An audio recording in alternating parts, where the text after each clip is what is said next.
بسم اللہ الرحمن الرحیم۔ السلام علیکم۔ مدینے کی گلیوں میں اس دن سورج معمول کے مطابق چمک رہا تھا، ہر طرف روشنی پھیلی ہوئی تھی، مگر حضرت فاطمہ رضی اللہ تعالیٰ عنہ کا گھر ایک عجیب سی خاموشی میں ڈوبا ہوا تھا۔ روشنی تو تھی، لیکن دلوں پر غم کے سائے چھائے ہوئے تھے۔ 3 دن ہو چکے تھے کہ چولہا نہیں جلا تھا، فاقہ کی کیفیت تھی اور معصوم بچے بھوک سے نڈال ہو کر رو رہے تھے۔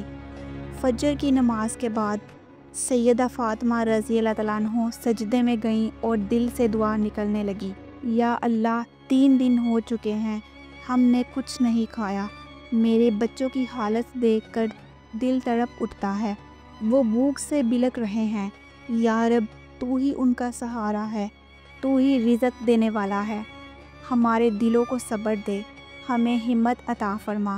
تکلیف کی شدت کے باوجود ان کے لبوں پر کوئی شکوہ نہ تھا، کوئی شکایت نہ تھی، صرف دل میں صبر تھا، زبان پر دعا تھی اور اللہ سے امید۔ پھر حضرت فاطمہ رضی اللہ تعالیٰ عنہ آہستہ آہستہ حضرت علی رضی اللہ تعالیٰ عنہ کے قریب آئیں اور عرض کرنے لگی، اے میرے جان سے پیارے شوہر، آپ تو جانتے ہیں کہ آج 3 دن ہو چکے ہیں، چولہے میں آگ نہیں جلی، روٹی نہیں بنی، یہاں تک کہ ایک کھجور بھی موجود نہیں، آپ کچھ کھانے کا انتظام کریں۔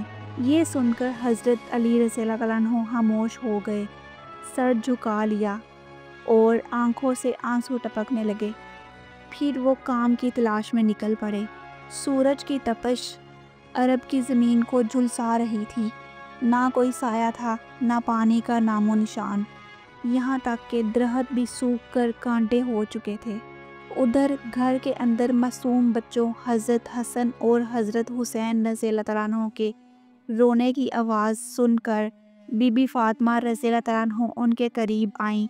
تب حضرت حسن اور حسین آہستہ آواز میں کہنے لگے، امی جان، 3 دن ہو گئے ہیں، ہم نے کچھ بھی نہیں کھایا، ہمیں کچھ کھانے کو دیں، بھوک کی تکلیف اب برداشت نہیں ہو رہی۔ بچوں کے منہ سے یہ سن کر بی بی فاطمہ رضی اللہ تعالیٰ عنہ کی آنکھیں اشک بار ہو گئیں، دل میں ایک ٹیس اٹھی، مگر پھر بھی انہوں نے شفقت بھری مسکراہٹ کے ساتھ صبر سے ان کو تسلی دی، بیٹا تھوڑا صبر کرو، تمہارے ابا جان کھانے کی تلاش میں گئے ہیں، انشاءاللہ کچھ نہ کچھ ضرور لے کر آئیں گے، ہم کبھی تنہا نہیں ہوتے، اللہ ہمارے ساتھ ہے۔ حضرت علی رضی اللہ تعالیٰ عنہ شہر کی گلیوں میں گھومتے گھومتے ایک یہودی کے باغ میں جا پہنچے۔ اس وقت وہ یہودی اپنے باغ میں پانی لگا رہا تھا۔ حضرت علی رضی اللہ تعالیٰ عنہ نے اس سے کہا، کیا تم مجھے مزدوری پر رکھ لو گے؟ میں تمہارے باغ کو پانی دوں گا، تم مجھے کچھ کھجوریں دے دینا۔ یہودی نے انکار نہ کیا، کیونکہ حضرت علی رضی اللہ تعالیٰ عنہ کا چہرہ ایمان اور صداقت سے روشن تھا۔ اس نے کہا، اگر تم ہر پانی کی بالٹی کے بدلے ایک کھجور پر راضی ہو تو ٹھیک ہے۔ حضرت علی رضی اللہ تعالیٰ عنہ نے ایک لمحہ بھی ضائع کیے بغیر کام شروع کر دیا۔ سورج کی تپش اور بھوک کے باوجود وہ مسلسل کنویں سے پانی نکالتے رہے، حتیٰ کہ انہوں نے 70 بالٹیاں بھر کر زمین کو سیراب کر دیا۔ یہودی نے وعدے کے مطابق 70 کھجوریں دی۔ حضرت علی رضی اللہ عنہ نے ان کھجوروں میں سے چند اپنے لیے رکھی تاکہ افطار کر سکیں، اور باقی ایک کپڑے میں لپیٹ کر خوشی خوشی گھر کی طرف روانہ ہو گئے۔ جب وہ گھر پہنچے تو حضرت فاطمہ رضی اللہ عنہ دروازے پر ہی منتظر تھیں۔ انہوں نے حضرت علی رضی اللہ عنہ سے پوچھا کہ کیا کچھ ملا؟ حضرت علی رضی اللہ عنہ نے مسکراتے ہوئے کھجوروں والا کپڑا ان کے ہاتھ میں دیا۔ حضرت فاطمہ رضی اللہ عنہ کی آنکھیں خوشی سے بھر آئیں، مگر اگلے ہی لمحے دروازے پر دستک ہوئی۔ حضرت فاطمہ رضی اللہ عنہ نے دروازہ کھولا تو ایک یتیم بچہ کھڑا تھا۔ وہ کہنے لگا، اماں، 3 دن سے کچھ نہیں کھایا، اللہ کے واسطے کچھ دے دیں۔ حضرت فاطمہ رضی اللہ عنہ نے ایک لمحہ بھی نہیں سوچا، کپڑے میں سے کھجوروں کا کچھ حصہ نکال کر اس بچے کو دے دیا۔ بچہ دعا دیتا ہوا واپس چلا گیا۔ حضرت علی رضی اللہ تعالیٰ عنہ نے مسکرا کر کہا، فاطمہ تمہارا دل واقعی سب سے نرم اور اللہ کے قریب ہے۔ ابھی وہ کھجوریں کچھ باقی بچی تھی کہ دروازے پر پھر دستک ہوئی۔ اس بار ایک بیوہ عورت آئی تھی، اس کے ساتھ اس کا چھوٹا بچہ بھی تھا۔ وہ کہنے لگی، میرے بچے کو 2 دن سے کچھ نہیں ملا، کیا آپ کے پاس کچھ کھانے کو ہے؟ حضرت فاطمہ رضی اللہ تعالیٰ عنہ نے بچی کھچی کھجوریں بھی اس عورت کو دے دی۔ حضرت علی رضی اللہ تعالیٰ عنہ خاموشی سے یہ سب دیکھ رہے تھے۔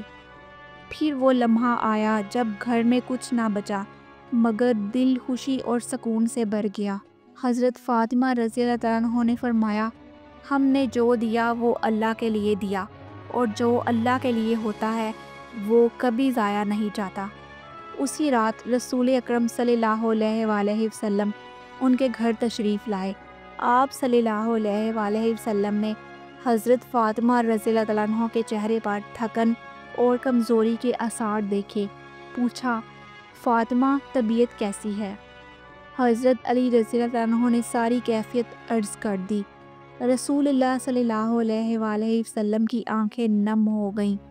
آپ صلی اللہ علیہ وآلہ وسلم نے فرمایا، اے فاطمہ، اے علی، تم دونوں اہل بیت میں سے سب سے زیادہ اللہ پر توکل کرنے والے ہو۔ اللہ تعالیٰ نے تمہاری رضا میں اپنی رضا رکھی ہے۔ تم جیسے صابر بندوں پر فرشتے بھی رشک کرتے ہیں۔